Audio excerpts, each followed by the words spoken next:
Asukkaat muuttavat sisään ja pois. Kuinka niitä voi hallita? Vuokran laskeminen on yksitoikkoista ja monimutkaista. Kuinka voin hallita sitä? En saa edes selville, kuka maksoi vuokran ja kuka ei. Hallitse asuntoja ja selvitä asukkaiden ongelmia. Mitä voin tehdä? Rentpakkagen avulla voit hoitaa helposti hallintatehtäviä. Syötä vuokra-aika. Luo aikataulutettuja maksuja automaattisesti.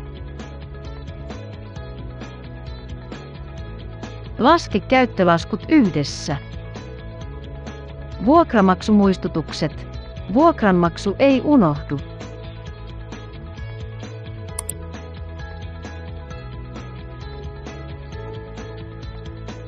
Jos saat myöhäisen maksun, järjestelmä ilmoittaa molemmille osapuolille. Sopimuksen päättymisen ilmoitus. Jos vuokralainen ei uusi sopimusta. Ilmainen mainostus vähentämään tyhjien asuntojen määrää. Aikatauluta muistutus. Ryhmäilmoitus: kukaan asukkaista ei jää ilman. Järjestä huoltoaikataulut. Mikään asunto ei jää ilman. Mittarin lukulaskenta. Ilmoita vain uusi lukema. Järjestelmä laskee automaattisesti määrän. Pidä kirjaa vuokranmaksuista ja asuntojen vuokraamisesta helposti. Joillain verkkosivuilla täytyy klikkailla monta sivua edestakaisin. Monien vaiheiden jälkeen on hankala löytää tiettyä ominaisuutta.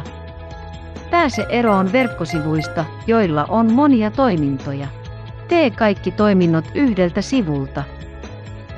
Rahan osalta klikkaa vain kirjanpitoa ja näet kaikki oleelliset toiminnot. Allekirjoittamisen osalta klikkaa sopimusta ja näet kaikki siihen liittyvät ominaisuudet. Rentpakkagen avulla voit helposti hallita älypuhelimella ja tietokoneella. Missä vain, milloin vain. Aivan kuin se olisi isännöitsijä.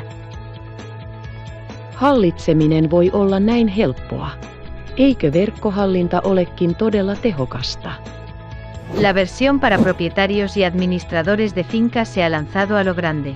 Sinun ei tarvitse asentaa ohjelmistoja. Kirjaudu sisään aloittaaksesi kokeilujakson. Sisäänrakennettu simuloitu vuokranantaja, asukas, asuntotiedot. Sinun ei tarvitse syöttää omia tietoja. Voit kokeilla ominaisuuksia välittömästi. Ja tämä tehokas tapa vuokranantajaystäville, joilla ei ole tarpeeksi aikaa.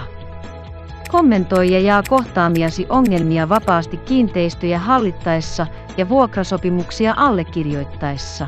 Kerro meille myös, mistä ominaisuuksista pidät eniten.